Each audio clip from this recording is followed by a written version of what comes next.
Ruler School is brought to you by Odyssey Games, where you can go to pre-order upcoming Force of Will sets, ccgprime.com for singles and supplies, cardodoko.com for those rulers in the international market looking for product, guest lecturer, full grammar alchemist, as well as all of our Ruler School students, faculty, and support staff. Class is in session. Hey there, rulers! Welcome back after a long week of Force of Will to your favorite ever live Force of Will podcast. It's Office Hours, featuring myself, DMO73, and I'm joined, as always, by Force of Will Archive. Oh, hey, that's me. That's you! We are here talking about all kinds of crazy stuff. We got to finish out the Saga cluster rulers and go into the Fallen Angels. As always, if you like what we're doing and want to consider supporting us on the channel, easiest way to do that is to click the join button right down below this video. Become a Ruler School student. You get access to early access to videos, exclusive videos that we do only for channel members.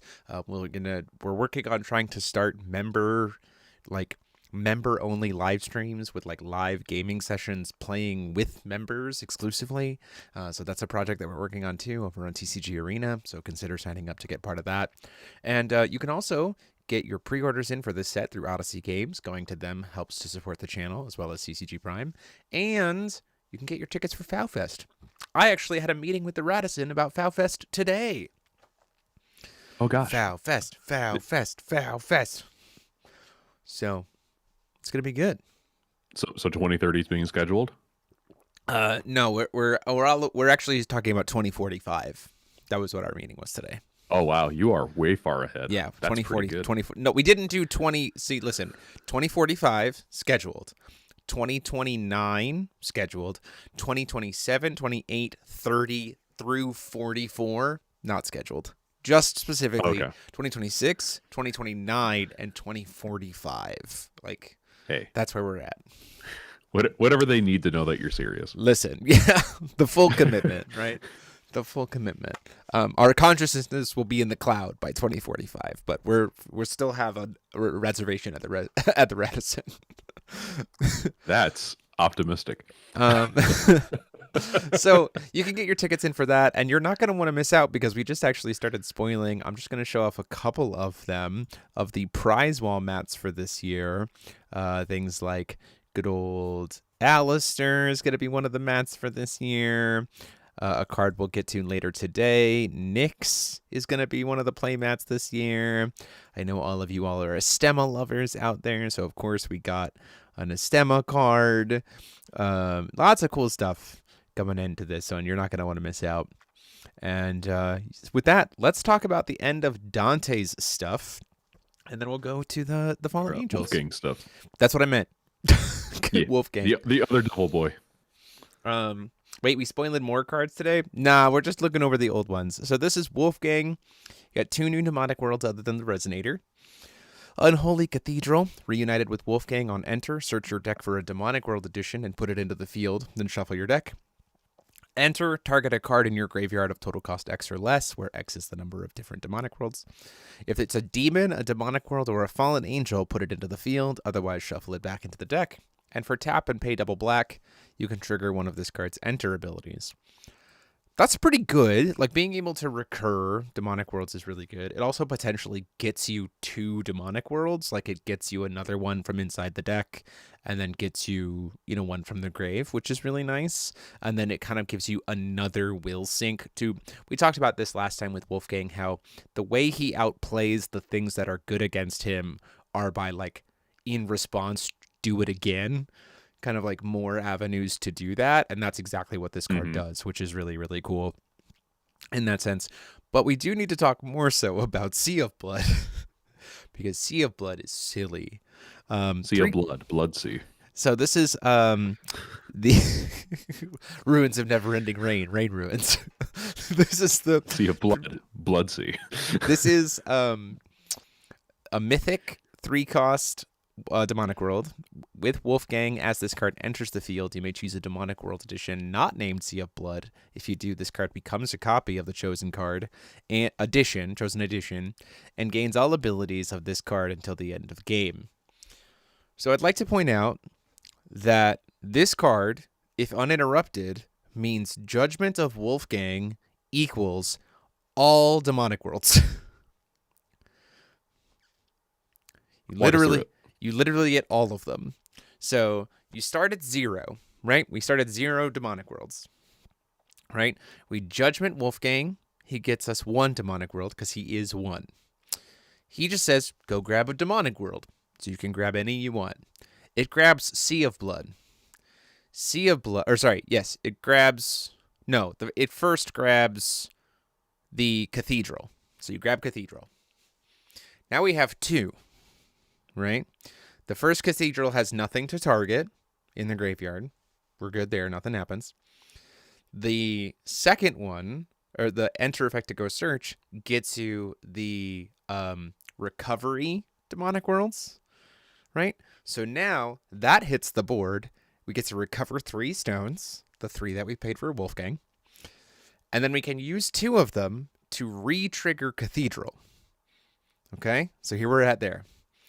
Cathedral grabs you Sea of Blood, which enters as Cathedral. Thus forcing you to get rid of the Cathedral, having nothing in graveyard to target, but gets an enter effect to go get another Sea of Blood, which enters as Cathedral, targeting the Cathedral engrave, forcing you to banish the Sea of Blood that you just put into the field, and getting you another demonic world from the deck. Now every single time you get another Sea of Blood or a Cathedral, you are getting another Sea of Blood or Cathedral from the graveyard on loop because of how Mythic works, and any other demonic world you want out of your deck. Repeat ad infinitum, you have every demonic world. Ta-da! Now that's what I call. You ready for it? You ready for it? You ready for it? I have to be, I guess. World building.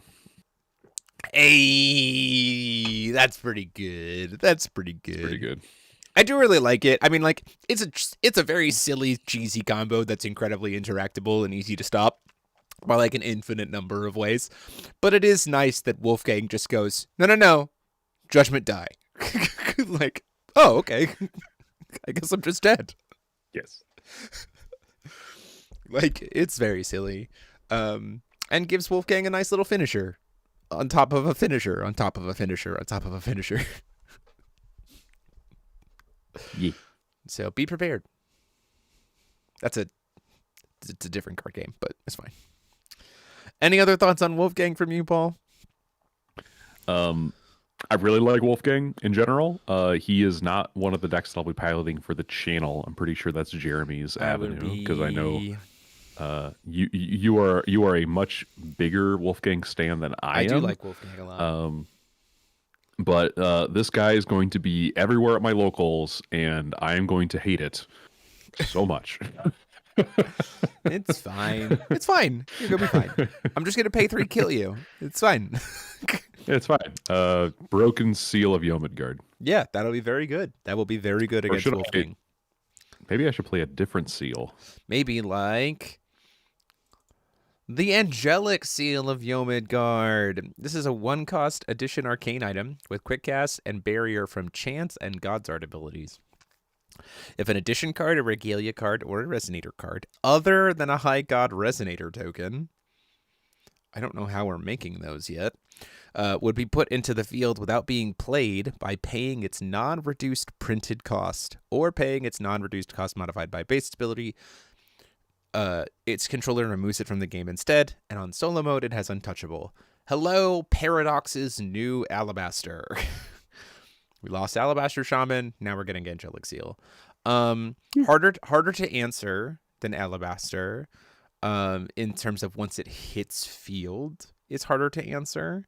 But I don't mind that for Paradox. I mean, Paradox is already, like, we've seen in Paradox that, like, Alabaster and Mirage Spirit already kind of have been, like, built respected wise, right?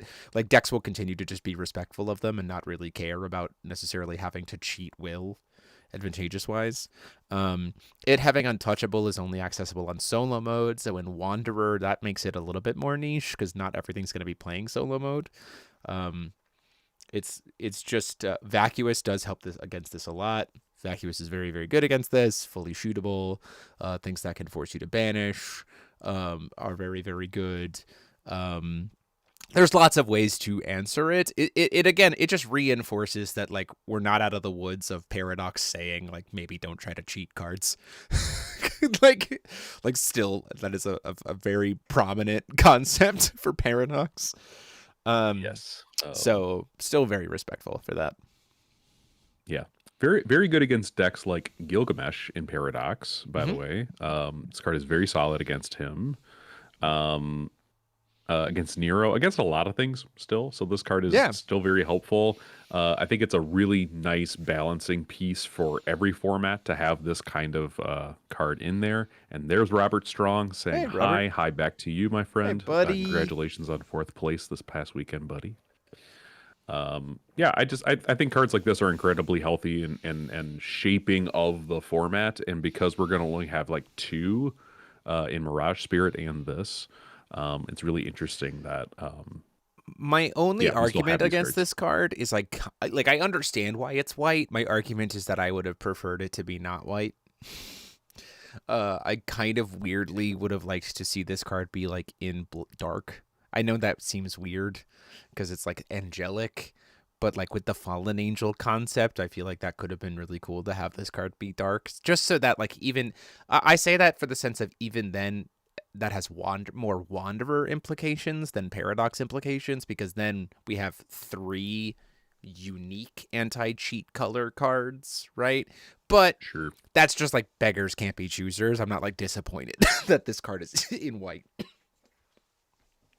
So yeah, it doesn't change the calculus of building a deck in Paradox to say I have to be mindful of anti-cheat, right?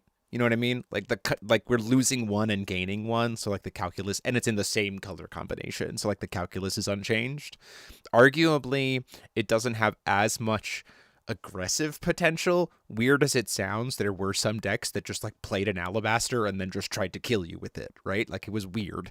And Angelic can't. Like I still have to find a way to win the game. Through Angelic, but that I like this card's presence in the format. Speaking of a card that I wish was in Paradox, but I fully understand why it's not, the Fallen Angels get this amazing extension rule, which is one of the playmats for FowFest, I will say, which is very exciting. This is Satan's Trifecta. You can start this game with this card in your extension rule area if you have a starting ruler that was released in the 7th, so a Fallen Angel. You start the game with exactly 1 ruler with tag, Fallen Angel, and you have 7 multi-attribute cards in your deck. This rules takes precedence over the tag rules, so this allows you to start the game with just 1 Fallen Angel ruler. Keep in mind that if you have more than 7 multi-attribute cards, you have 7 multi-attribute cards, so it's 7 minimum. Players cannot cancel God's Art abilities of extension rules or Fallen Angel J rulers you control. That's really good. When you play the judgment process of a non-starting ruler, destroy target resonator, draw a card. That is mandatory. It is not you may. So if you judgment and you only have yours, that's getting popped. God's Art, Sins of the Father from 1 void.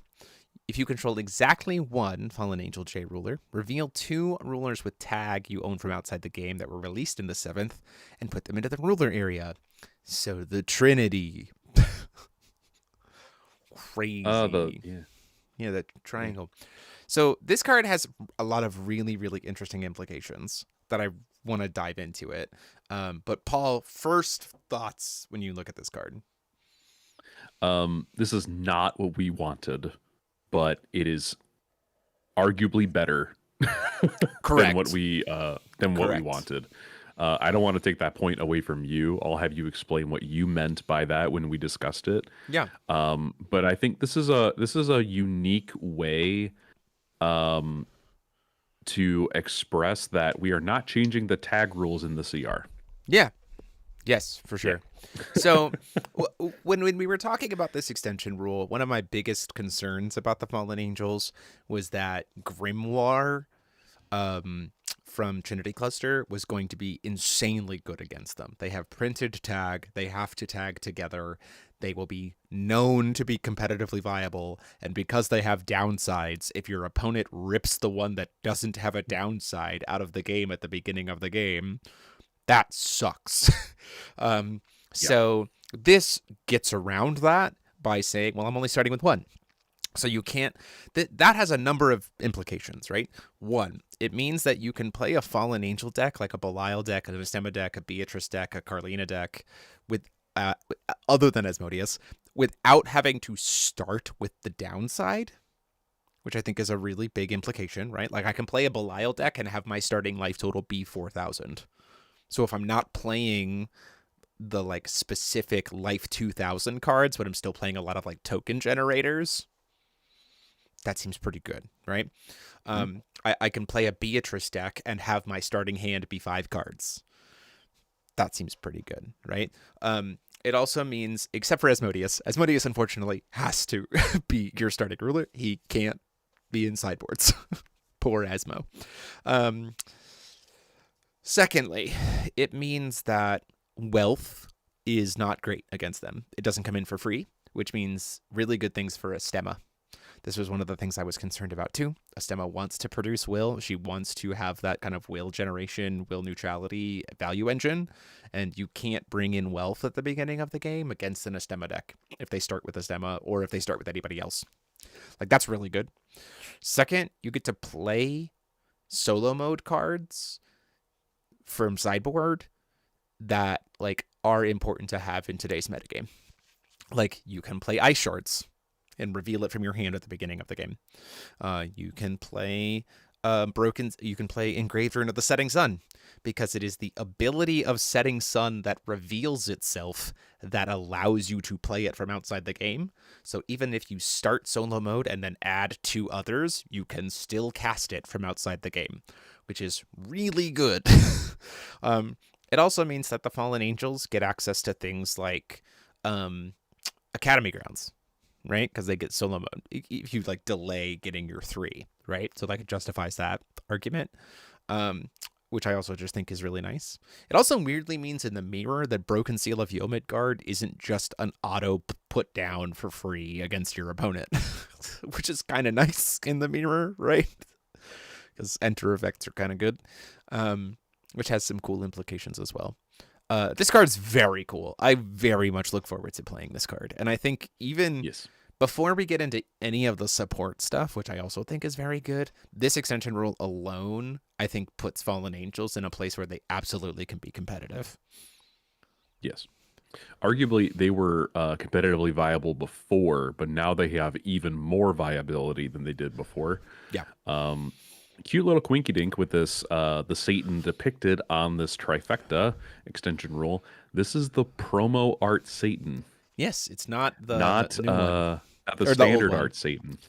Ironically, though, it is the one that we are getting it isn't the artwork of the Satan that we're getting the reprint of the Masterpiece Collection. So make sure your Satans match for canonicity. Before we move on to Dante's stuff, I just wanted to also put a shout out there. We are getting the Phantasmal Stone of Satan, the Imaginary Satan Magic Crystal Stone, reprinted in the set, so that is now legal for Paradox play. Pretty relevant for Mistletoe decks and, well, not Brunhild, but stuff that's coming out for, Brunhild stuff is going to benefit from having this stone. Yeah, for sure.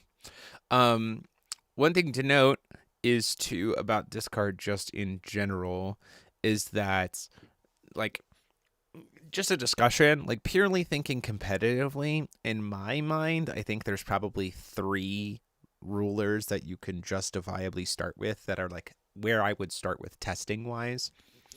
And it would be Astema, I think, is easily one of the ones that I would want to start with the first. The idea of, oh, well, you can't win.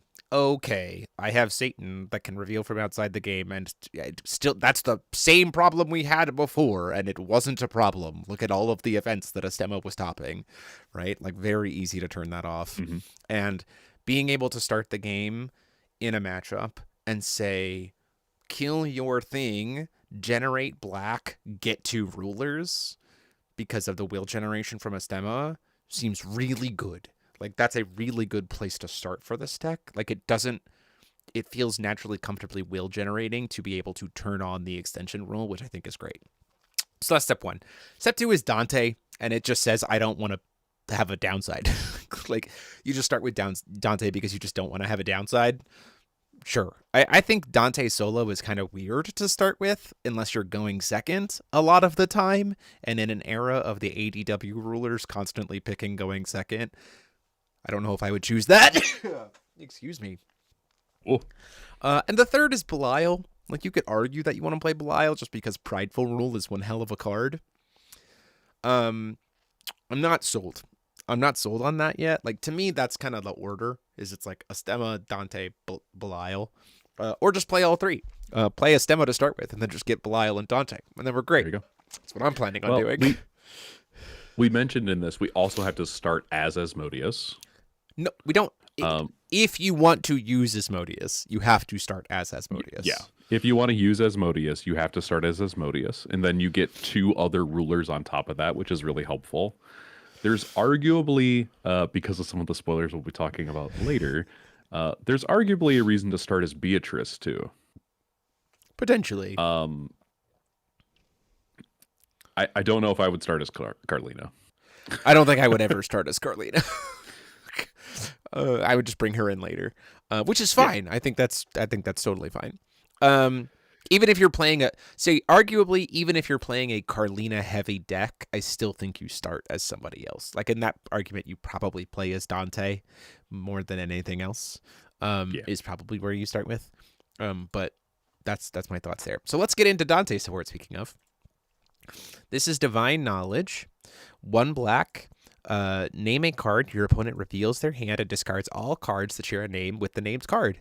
Reunited with Dante, at the end of the turn, each player banishes all Resonators that share a name with Resonator cards discarded this turn.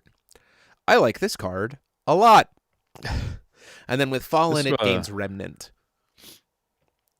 This reminds me of another card that focused very specifically on an eye. And Glint of Insight. Yeah.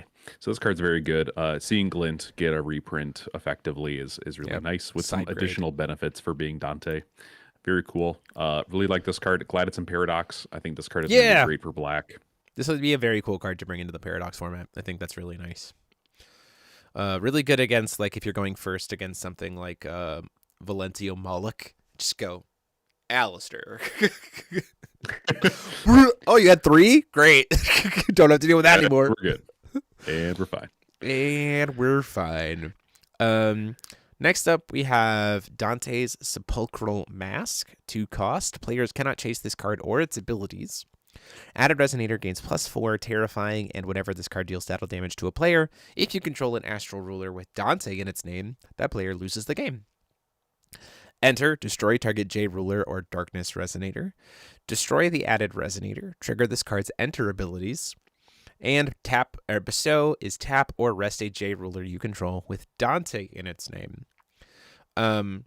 So, like, this is kind of insane to think about, but weirdly, you have to consider that it, like, is designed in such a way to not be insanely broken.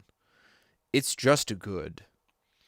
Because it's mandatory to destroy target J Ruler or Darkness Resonator, if I try to do the oops, haha, Judgment Dante, go grab Virgil, make Virgil play this, and Virgil's the only Darkness Resonator on the field, and there's no other J Rulers, then that doesn't work, right? Because it also is players cannot chase this abilities, which means you also can't, so you just kill your own guy. So you got to play it smart.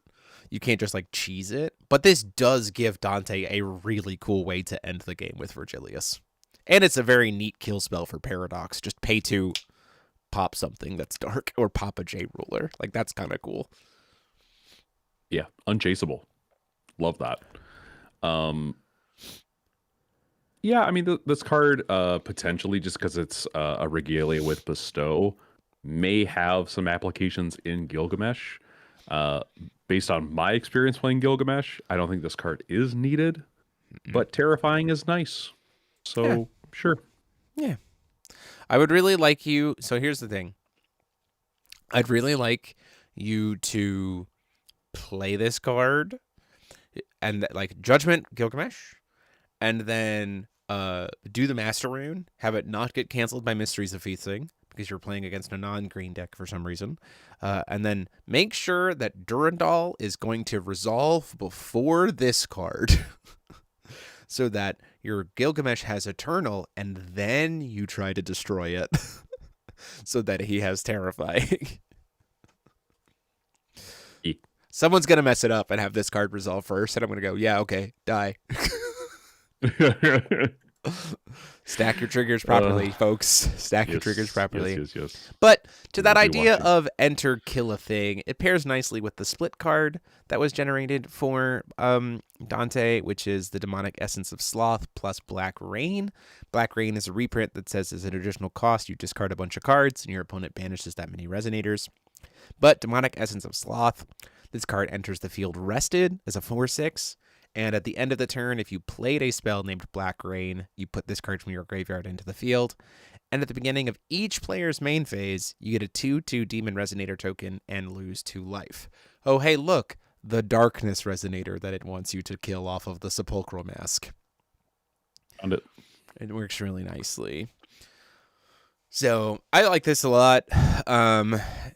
Dante already has some weird ways to like produce. So there's some niceness here about, you pair Dante with a stemma, right? Like you discard a card, you force your opponent to banish 1 black, banish a resonator that produces a black off of a stemma. A stemma, like Dante can then judgment and go get you Virgil and set up the Virgil, and then this gets reanimated at the end of the turn, and you kind of set yourself up for trying to kill them with Virgilius the next turn. Like that seems pretty cool, right? Because then you just have to make sure you like. Then the following turn you can do stuff like Judgment Astema, produce 2 black, play Mask, kill the Astema, attach it to the Virgilius, swap them both out for Satan, swing with Virgilius, kill you. Like there's like that has some potential there, which I think is pretty neat.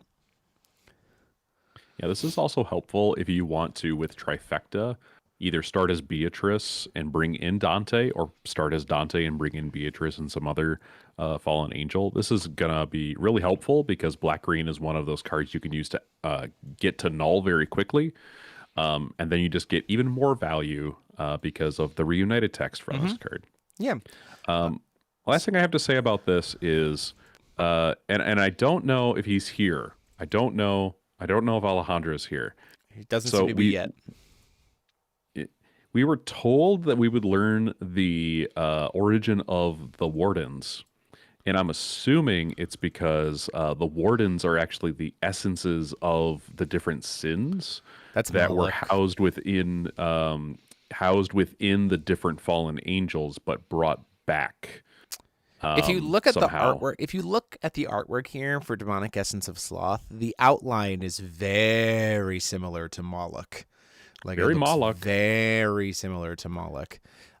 So yeah, that's very much there.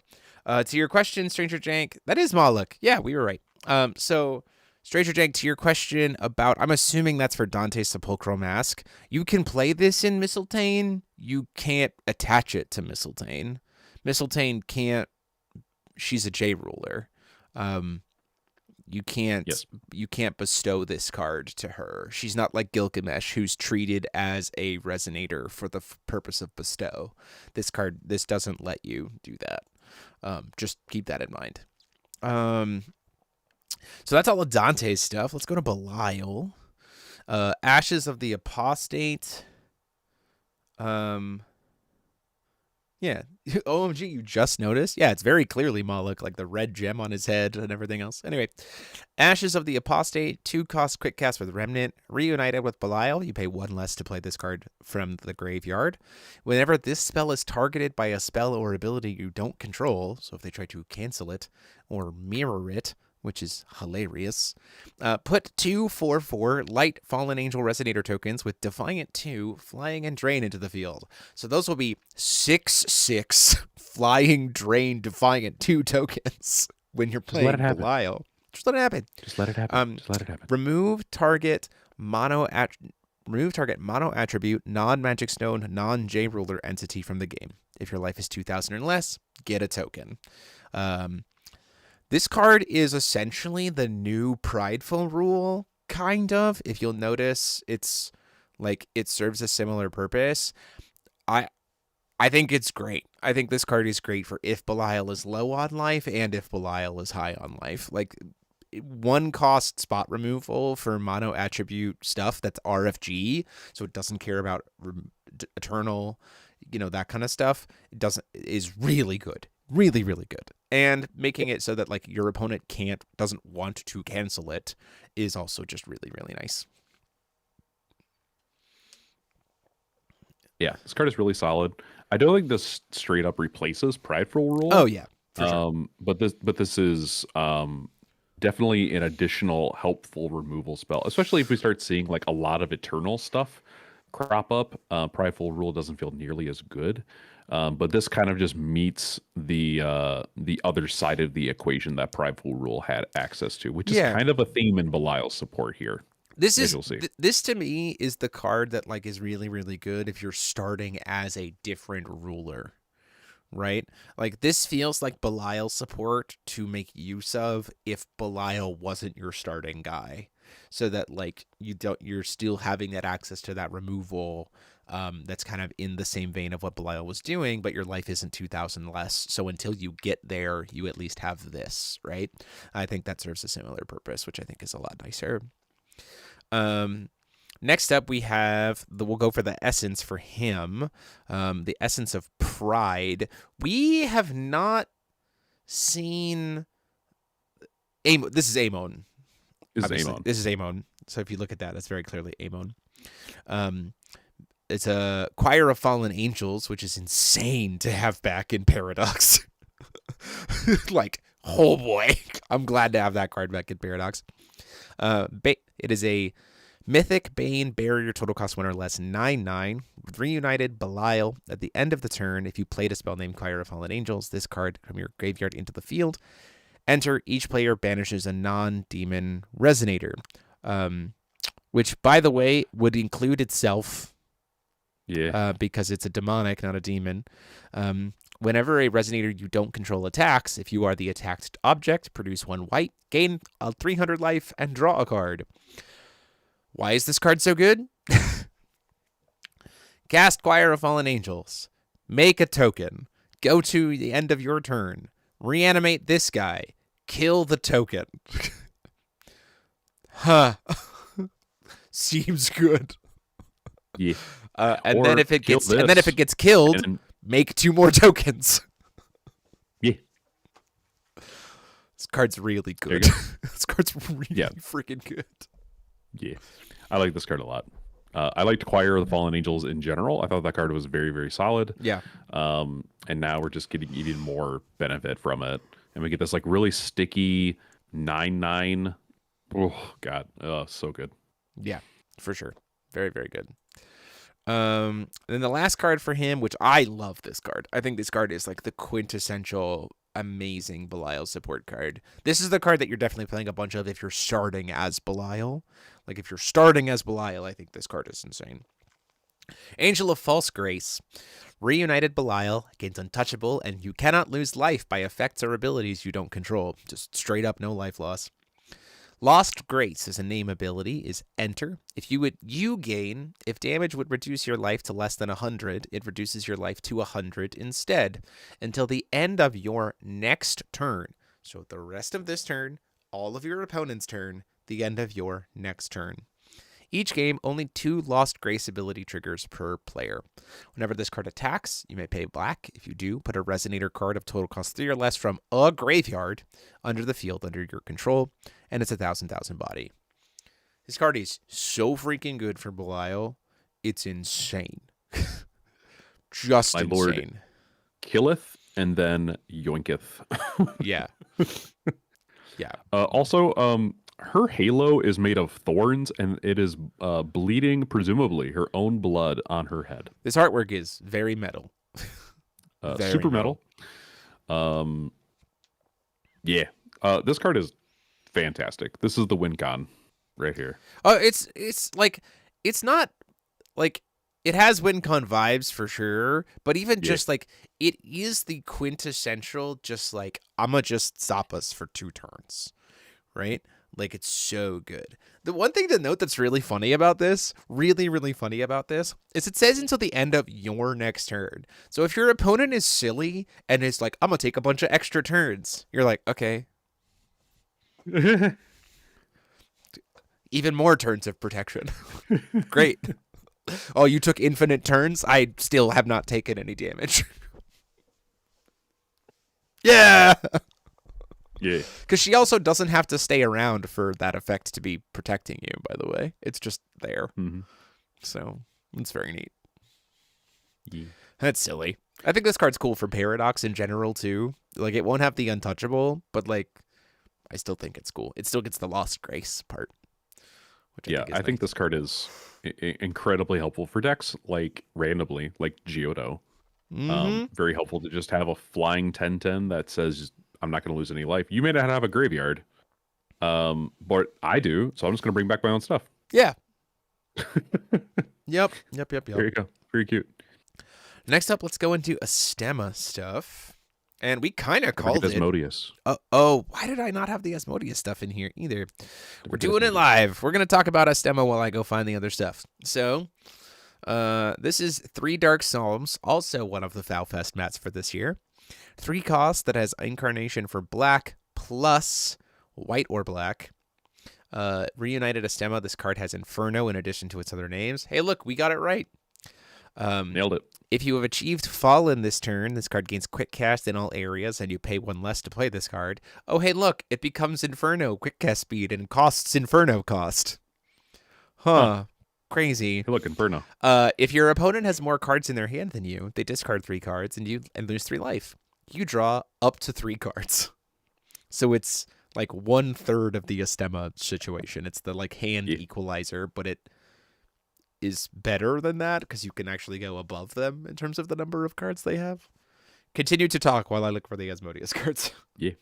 So this card is very helpful if you want to bring in Astema or bring in Beatrice to try and get some things I don't want to spoil quite yet.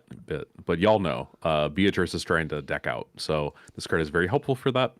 I also find it really interesting that in this flavor text, Astema like straight up kills everyone short of Brad. Oh yeah, she's solo. Like she is hands down the strongest. She in the lore, the Avenger of Amadeus, the 10-drop. Astema killed that by herself. Like she is very strong. She freaking solos people. What do you mean you have Eternal? What do you mean? Yeah, just. Oh, not only can we use Astema's God's Art once for one thing. Just get ready. She kills Violet, she kills Olivia, she kills Wolfgang, and then Faria stabs her, and she kills Faria in response. And so she solos 4 of them before she dies. And then Brad's over here being like, I'm gonna leave. Not dead. I'm gonna leave. Bye. Not dead. Not dead yet. I'm fine. I'm immortal. It's truly crazy. I think I'm gonna go to a library. Check out some books. Yeah. Read some screens. Yeah. Yeah. Holy crap. This card's very cool. I think this card's great. But also, we have more of Inferno because we've got a pupper. This is Orthos, the Unholy Loyal Servant. 4 cost, Blood Trail, Terrifying. Resonators you don't control with 4 or less gain -600 defense. You know how I loves me some stat negs. Reunited Astema, it has Inferno in addition to its other names. Oh, crazy. If you achieve Fallen, this card gains quick cast, and you pay 1 white or 1 red and 1 black rather than pay this card's cost. Huh, like Inferno. Enter, if a player controls more non-Magic Stone entities than you, each player banishes all additions, regalia, and resonators other than this card. So again, it's a little bit better than OG Inferno because it's not equalize. It's no, everything gone. Just Orthos. Everything dies. Everything dead. DED. Yeah. Dead. And then it just also has Blood Trail and Terrifying. Yeah. As a 10-8 when your opponent's stats get defense minused. Yeah. I actually really like this card for Paradox too. Like 4-drops are absolutely playable in Paradox. And I think even like just the idea of this card in Paradox in a like in a Dalmir deck, something like this seems crazy cool because he could go like get higher cost cards from the deck with some of his spells and stuff like this. So like even that effect for Dalmir with Blood Trail and Terrifying is also just very cool concept for Dalmir. I do, as we look at some of these cards, I was actually having a conversation with someone earlier that I think with the new stuff that's being spoiled and based on how things go with the ban list, I do think that Dalmir is someone I want to revisit for Paradox because I think there's arguably some more stuff going on for him there than it was before. Mm-hmm. Like Dalmir,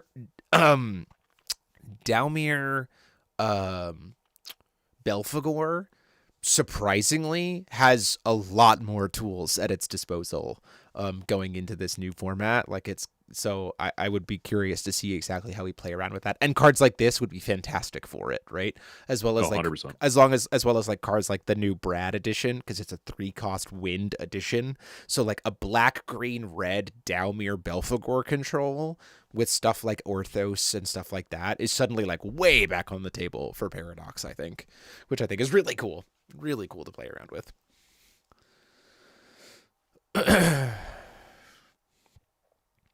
The Ataraktia stone, forget the Ataraktia stone to be a tri-stone. Yep, for the 3 colors essentially of your rulers. That's really relevant for Wanderer as well.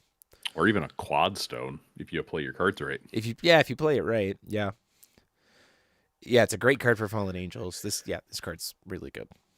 Mm-hmm. Moloch wouldn't be the better XR for the dragon due to double the strength counters on him every turn. Maybe that's an option.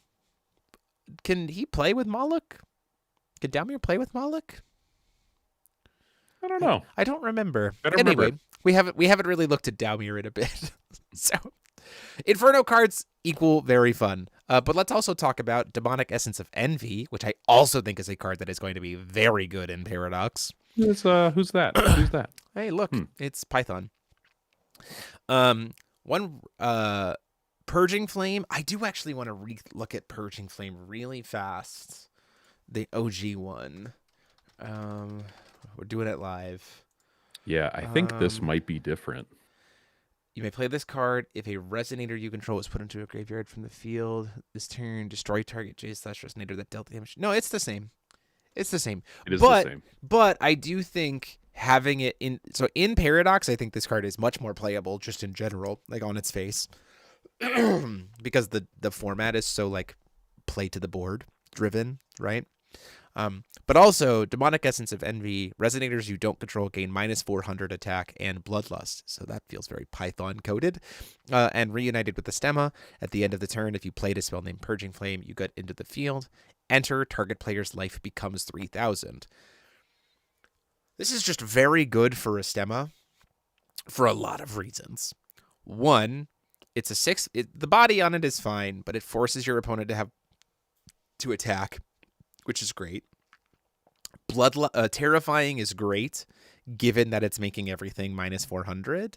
So anything 900 attack or less can't block this guy, which is awesome.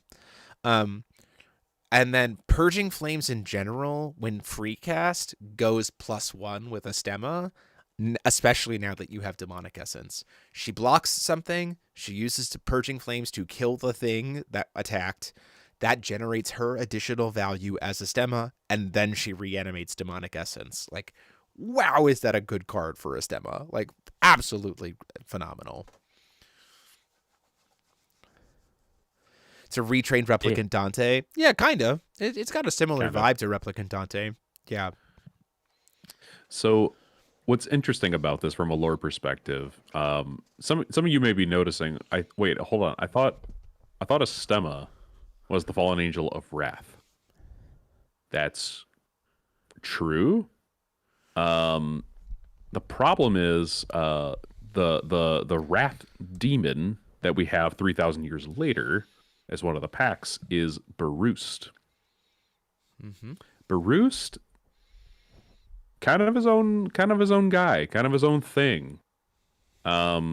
Which leads me to some more questions, right? Because only 7 of these demonic essences come out of the fallen angels. So Baroost is his own guy. Isn't that interesting? He just kind of like takes over the essence of wrath, kind of. Yeah, he just sort of is wrath already.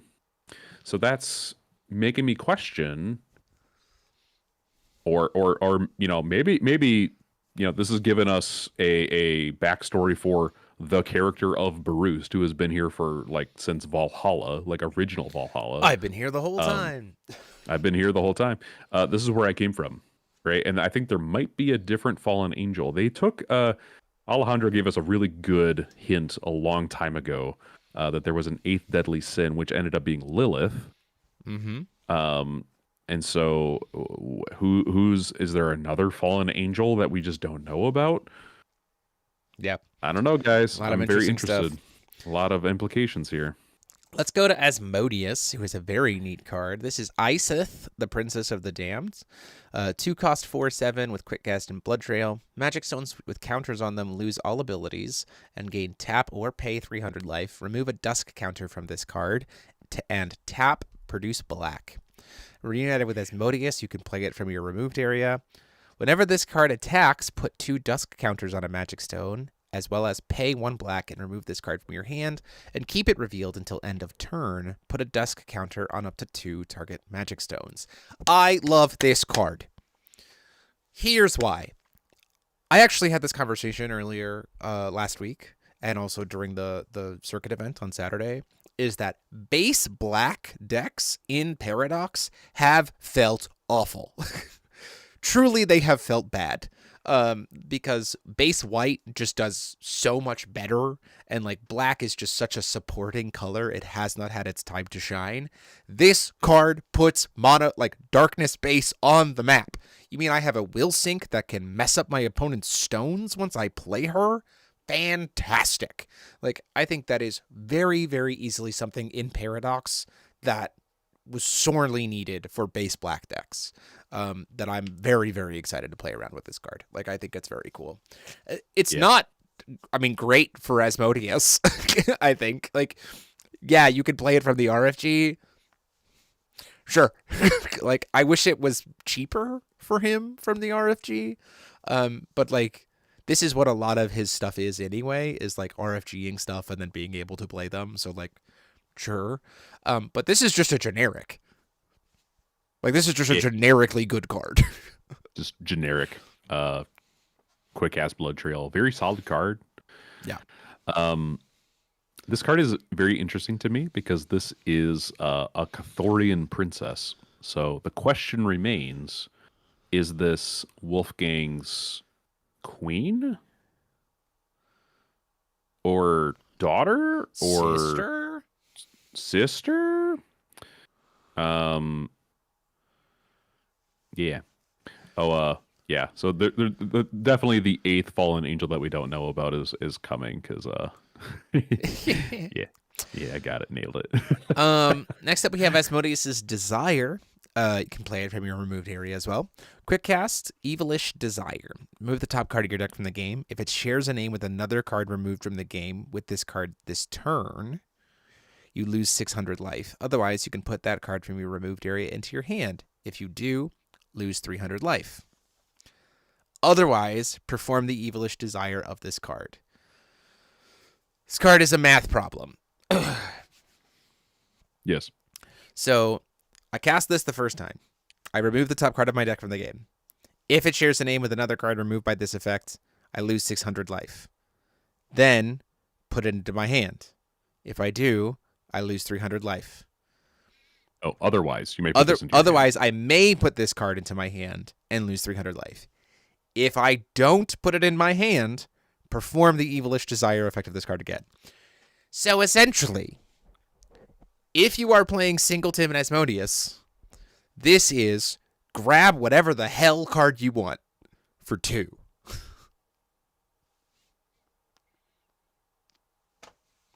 So that's neat.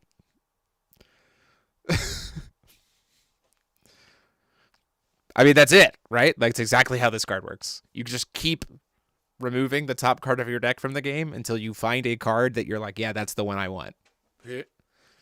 That's kind of cool. So if this, so if this card does not get canceled or interacted with in any way, if it fully resolves, and you're playing Singleton Asmodeus, you can just deck out. No, you just choose when to stop. Or you can choose to deck out. So, like with Beatrice. So it says, shares the name with another card removed from the game with this card this turn. You lose 600 life. Like you lose 600 life. Otherwise, you may put that card that you just removed into your hand. If you choose to do so, you lose 300 life. If you choose not to put that card into your hand, repeat the entire effect.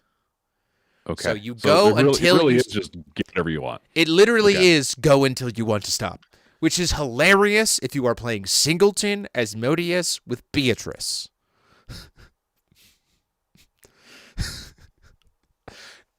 So, that's funny. That's very funny. But we'll talk about that in a second. Yeah. Holy crap. Yeah, for sure. You wouldn't lose 600 per card confused. Correct. It's like if it ever matches, the effect ends, you lose 600 life. If it doesn't match, you can add it to your hand and lose 3. If you choose not to add it to your hand, repeat process back to step A. Continue until you want to be done. So, yeah, this has very interesting implications for Asmodeus Beatrice deck out control. Singleton deck out control, which is very silly. And maybe we have to build that for the channel. You probably play, like, legitimately, you probably can pretty comfortably pay 4 of this card in Singleton Asmodeus control, right? Because the first time you cast it, so like when you cast it, you mill through the whole deck as much as you want until you hit the first copy of this card, and then you just add this card to your hand, and then when you cast it the second time, you can keep going until you hit this card again. Because essentially, in order to get punished, you have to hit 2 copies of Asmodeus' Desire off of the same Asmodeus Desire, right? So, like, pretty comfortably, easily able to just cast this card, right? And so that has some very interesting implications for Asmodeus. But we'll talk about why you're decking out as Beatrice in a second. Yeah. Let's talk about the demonic essence of lust. So that's which one's lust? Diabolos. That's Diabolos. Diabolos. Yes. So there's Diabolos. You pay double black to play spells named Abhorrent Revival while it's on field. Reunited at end of turn. If you played a spell named Abhorrent Revival, it comes into the field. Enter, put up to 2 target alternative cards from your removed area into your hand. Oh, that's pretty nice. An Abhorrent Revival. Put any number of Resonators with a combined total cost of 4 or less from your graveyard into the field. Neat. Arguably, this is probably one that you actually want to cast as a Resonator because it only costs 1. So then it makes Abhorrent Revival only cost 1. So it's like arguably more will efficient to cast it that way. You just need another copy of Abhorrent Revival in hand. Yeah. You can also cast Abhorrent Revival and bring back a copy of this. Right. Because it's technically a 4 cost. Right. So it's interesting. This one's interesting. This one's not as like fancy as the other ones are, but it's neat. Yeah, it's not as cracked. Yeah. Let's talk about, speaking of cracked cards, let's finish out the night with Beatrice. This is Nyx, also one of our playmats for FowFest this year. She's a 2-cost 5/7. If you would draw a card from an empty deck, you win the game. Huh. T-Tor, but at home. T-Tor, but not having to be ordered. And it can be in any phase and not draw for turn. If you would draw a deck for any reason. If another player would draw any number of cards in a phase other than their draw phase, they don't draw them instead. If it's the first time you apply this effect, you draw that many cards instead. So it's a one-sided Sphinx. Cute. Reunited with Beatrice, tap or pay double blue. Search your deck for a card named Electo Unstoppable Fury or Nyx and put it into the field. Then shuffle your deck. Why can she search for herself? Because she has no inherent protection, and you want to be able to set up shilly combos. And also, just go grab Electo. Why is this card so good? Why is this card so good? Because they realized. Yeah, they realized how bad Beatrice was before, and they wanted to give her something. Well, they didn't stop there, like, boys. Yeah, we tried Cthulhu's. We tried. Yeah, why don't we try this instead? I like it a lot. This is the demonic essence of greed. Good old Beelzebub here. Voice from the Void, which now means that in Wanderer, by the way, Beatrice can play 8 Voice from the Voids. Very helpful. Very helpful. Quick Cast Revenant, draw a card at null. Play this card without paying its cost. At end of turn, if you played a spell named Voice from the Void, it goes into the graveyard and into the field. Discard a card to switch the attack and defense of this card until end of turn. At end of turn, you lose X hundred life and you draw X cards, where X is the number of cards you discarded this turn. I'm going to discard my hand so I can draw that many cards.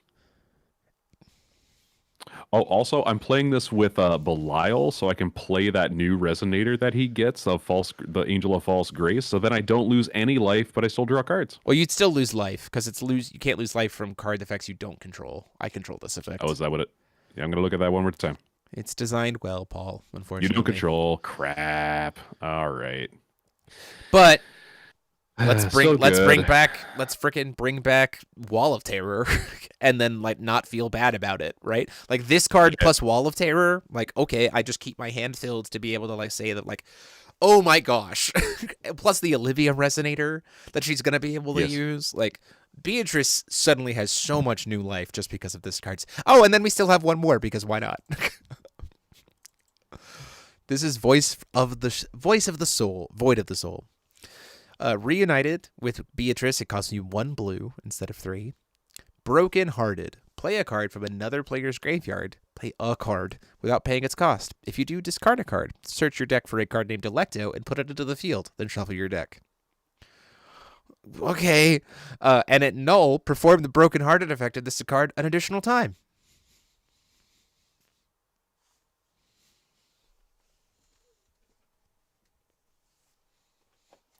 Would like to have 2 Electo and 2 cards from your graveyard. By the way, it doesn't have to be Resonator. It literally can be any card. You can play any card from their graveyard. Just imagine, but like also just like imagine again the glint of insight.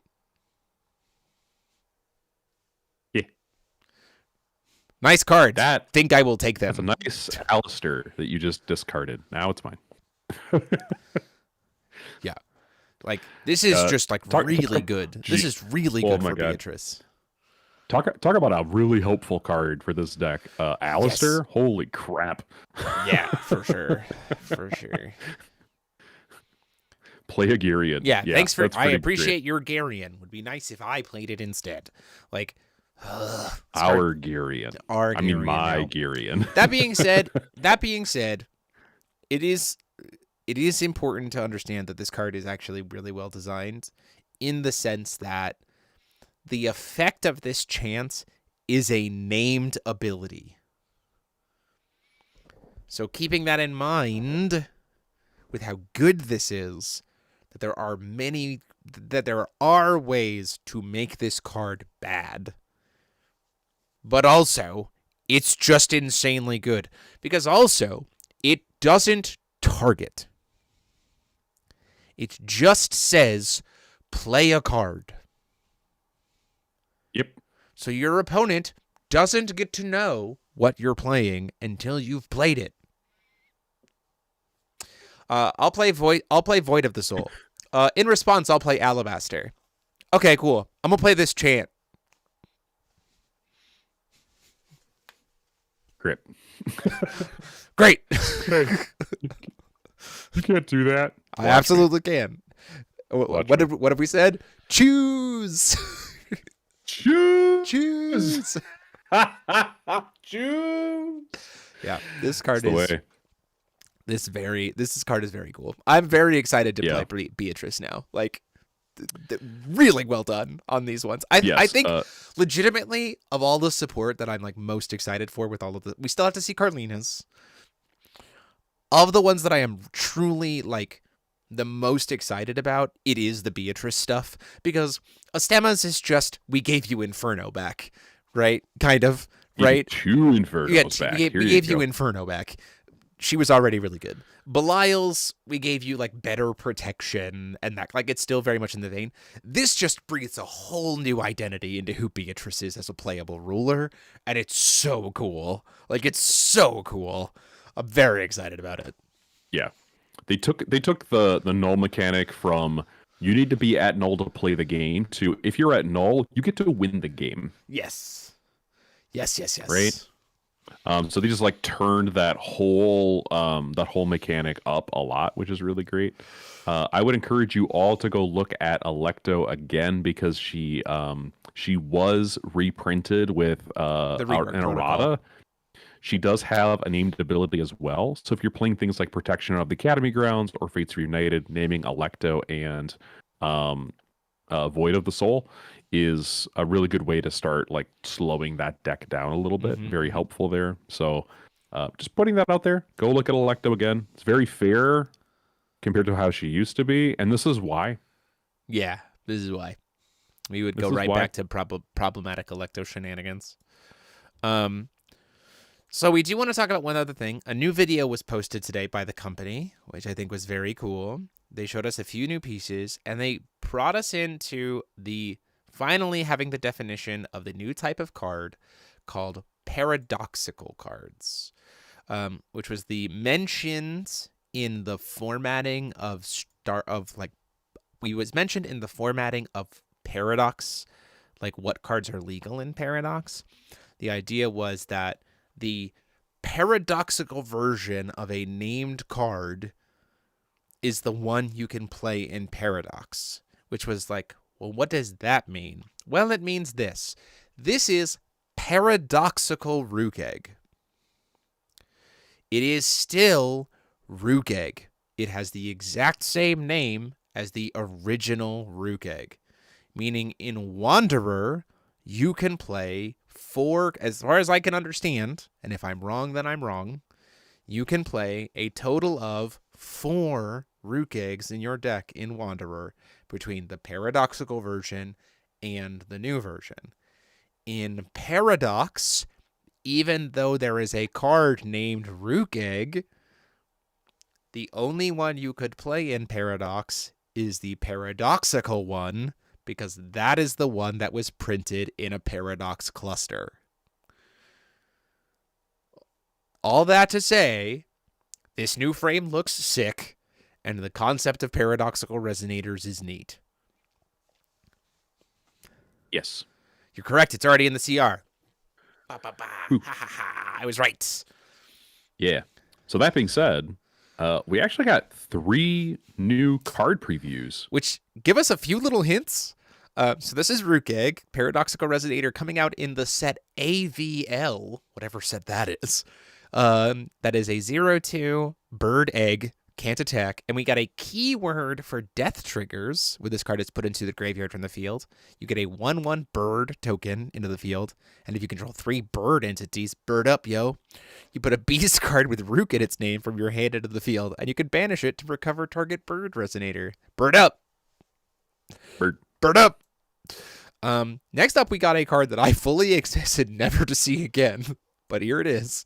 This is Doll Audience. Where's my last audience? Why not last audience? Oh, cowards! Just wait. Just wait. Listen, if they give me this is what they've been saving as the Jeremy promo, is they're gonna make a paradoxical Doll Audience and finally do the Jeremy version. Finally. So the 3 dolls in the back are like you, me, and my Grants. Yeah, for sure. This is Doll Audience. is a 5/5 with Rise. Whenever this card attacks, you foresee 1. Reveal the top card of your deck. If it's a water card or if it has Rise, you get 2 +1/+1 counters on this card. Enter. Target Resonator gains +X/+X until end of turn, where X is the number of doll entities you control, and you can banish it to produce blue or 2 void to play cards with X in their cost. We have no idea what this means, but it does have the code that's either a QSK or OSK. So that's another set that we don't know about. And then the last one was 0. The Flashing Mage Warrior. This one looks really nice. This artwork is sick. It's a reused artwork, but it is still a nice artwork. 4 cost, 7/7 with Quick Cast and Untouchable. Each player may only play 1 non-Resonator spell per turn. Prevent all damage that would be dealt to 6 Sage J/Resonators you control. Like itself. Huh. Reunited with a 6 Sages J Ruler, you may pay 2 1 white and 1 void rather than pay this card's cost, and pay 1 light. Target 6 Sages Resonator gains barrier until end of turn. And this is being printed in ABC Starter Deck number 13. Huh. New ABC starters. I like this. I like this a lot. Just tell her how you feel. Yeah. Valentina mentioned on the doll audience. Yes. Valentina's mentioned in the lore here. My dear audience. Valentina has dolls? My time in Yo Midgard has been more exciting thanks to you. Okay, so here's the thing. I've said this before. This makes sense because Morgana is Valentina. You cannot tell me I'm wrong. And everything that Morgana does deals with the little Morgana dolls, because she jumps back and forth between all the Morgana dolls. So it's not really surprising that this is somehow related to Valentina, because I stand on the thing that Valentina is currently inhabiting the body of Morgana, that she is Morgana right now. You cannot tell me that absolutely possessive lady just casually gave up Gleipnir and let Morgana have it.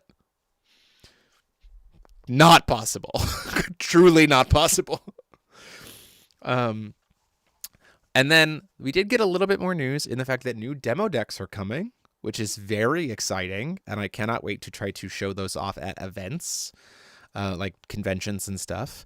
They were designed for being show off helpful text and more of the complexity of the card game, which I think is nice. I just want to go over these really quickly because it was told that these cards will be legal in all formats. That means that if they are printed on regular card stock, you will be able to use them in all formats.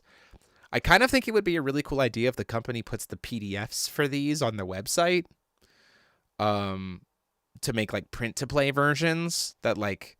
That also is really nice because then if people can't find them in real life, they can at least try the game out themselves. But then if they can get real copies of it, then they just have a deck to start using, which I think is nice. But let's talk about these real quick. Belligerent Dragonoid Keurig. A new Keurig. At the beginning of the game, you get 2 strength counters, and you can get a strength counter at the end of every turn. And Judgment, we don't know what he does.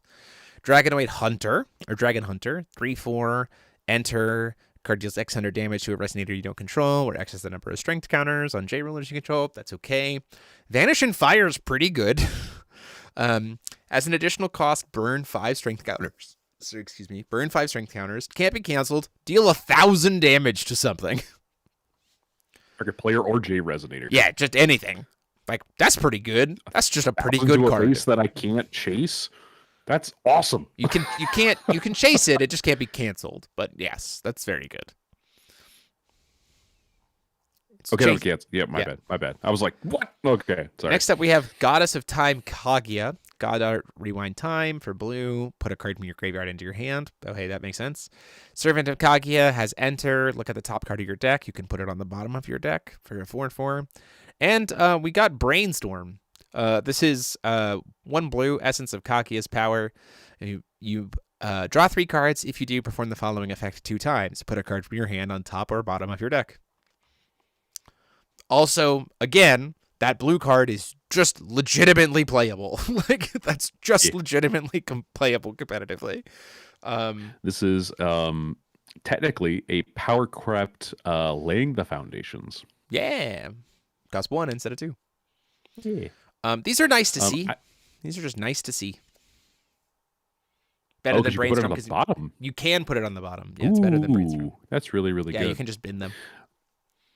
I don't know if you have this image, Jeremy, but there are 3 other characters that were spoiled to be coming as paradoxical resonators. Came. The Guardian came the Demon of Vice.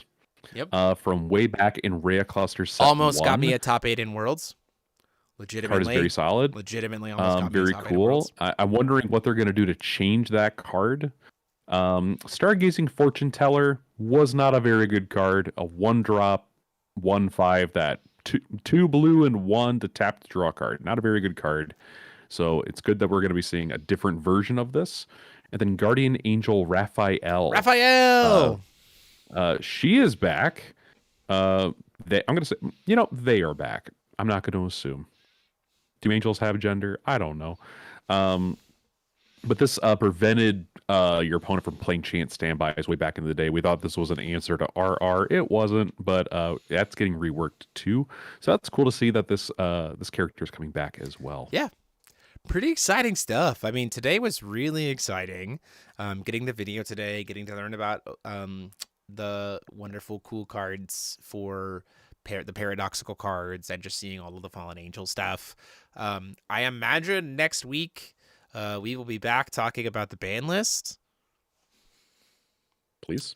Please. And Carlina stuff. I don't really have much that I actually... Well, we're not going to talk about Carlina stuff because you're going to see the Carlina stuff in the next couple of days. When you're going to see me talk about the Carlina stuff on Wednesday, because our feature match this week is not a feature match, but it is the premiere of our 2-box opening of Masterpiece 3. You certainly haven't noticed that Paul has Masterpiece 3 behind him this entire time. That's just been in frame. So we'll have our double box opening of that set on Wednesday. So we're looking forward to that. Also, we will have an episode of Cram School out later this week. That'll be tomorrow, the newest episode of Cram School. It's a doozy. It's a long one of Matt traveling to his first FOW event. Like, travel to his first FOW event. So we're talking about a lot of stuff there. I'm looking forward to it. I'll have deck profiles and tournament reports throughout the week as well to get us caught up. Next week, we're going to start jamming away at feature matches for the new stuff. Looking forward to that. And exciting stuff. Get your tickets for FOW Fest. We want to get that all, and get your hotel reservations for FOW Fest, so we have that all lined up. You're not going to want to miss it. And hopefully we have a lot more news to talk about next week. So until next time, this has been myself, DMO73, and I'm joined, as always, by Force of Will Archive. That's me. Class dismissed, everybody. Have a good night. See ya.